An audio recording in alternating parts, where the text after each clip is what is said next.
What would you do if the person you loved most suddenly smiled and calmly told you they wanted to kill you? This isn't just another haunted house movie. It's one of the most brutal horror stories ever made. Stay until the end, because the final monster is something you won't forget. The movie opens at a peaceful lakeside cabin where three friends are enjoying a quiet getaway.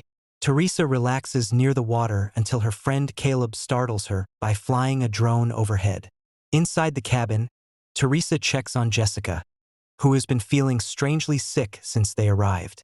As Teresa reads a page from Wuthering Heights, Jessica suddenly begins repeating the exact words in a deep, disturbing voice that doesn't sound human.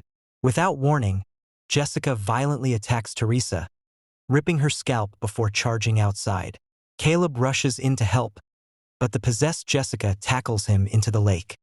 Moments later, Teresa watches in horror as Caleb's severed head is thrown at her, while Jessica slowly rises from the water, smiling. Then the story jumps back. One day earlier, we meet Beth, a woman working backstage at a concert venue. While everyone else enjoys the music, Beth secretly takes a pregnancy test in the bathroom. The result leaves her shaken, but before she can process it, life throws something far worse at her. Beth visits her older sister Ellie, a tattoo artist raising 3 children on her own after her husband abandoned the family. Their relationship has been strained for years, but despite the tension, Ellie's children are excited to see their aunt. As the sisters begin talking, the kids head downstairs for pizza. Suddenly, a violent earthquake shakes the entire apartment building. Deep beneath the parking garage, a hidden chamber is exposed. Curious, Danny climbs inside and discovers an ancient book wrapped in chains alongside several old vinyl records. He has no idea that picking up this book is the worst mistake of his life. Back upstairs, Danny accidentally cuts his hand while trying to open it. His blood drips onto the pages, causing the mysterious book to unlock by itself. Ignoring every obvious warning, he plays one of the old records. A priest's voice explains that the book is the infamous Book of the Dead, capable of awakening unimaginable evil. Before Danny can stop the recording, an ancient incantation echoes through the room. The words summon something that was never meant to return. At that exact moment, Ellie enters the apartment elevator.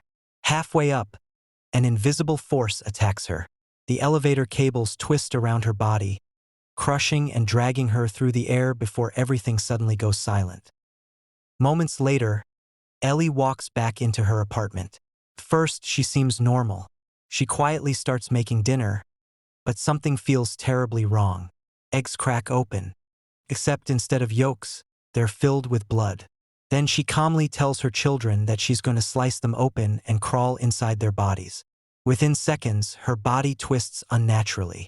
She vomits across the kitchen floor before briefly regaining control long enough to beg Beth to protect her children. Then Ellie collapses. Everyone believes she's dead.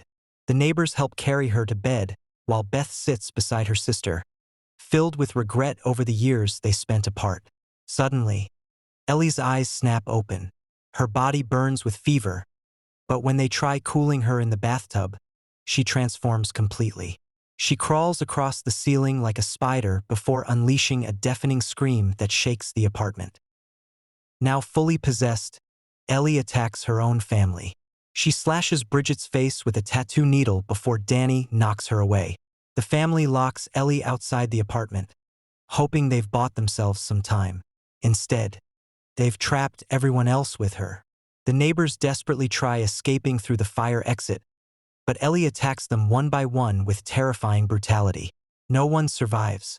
Back inside, Bridget's small facial wound begins turning black. Dark liquid pours from her eyes, nose, and mouth as the infection spreads through her body. Soon she's no longer Bridget. She's another deadite. Meanwhile, Ellie uses the voice of a loving mother to trick little Cassie into opening the door. Thankfully, Beth stops her just in time. As Beth searches the apartment, she discovers Bridget crouching on the kitchen counter, happily chewing pieces of broken glass. Seconds later, Bridget attacks. She drags a cheese grater across Beth's leg in one of the movie's most painful moments before chasing the rest of the family. Cornered, Cassie instinctively stabs Bridget through the mouth with one of her homemade toys. For a moment, it actually works. Danny ties Bridget to a bed while finally confessing everything about the cursed book. Listening to the remaining recordings, Beth learns the horrifying truth.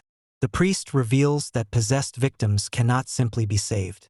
The only way to stop them is complete dismemberment. Before Beth can react, Ellie crawls through the building's ventilation system and returns inside the apartment. At the same time, Bridget breaks free. Chaos erupts.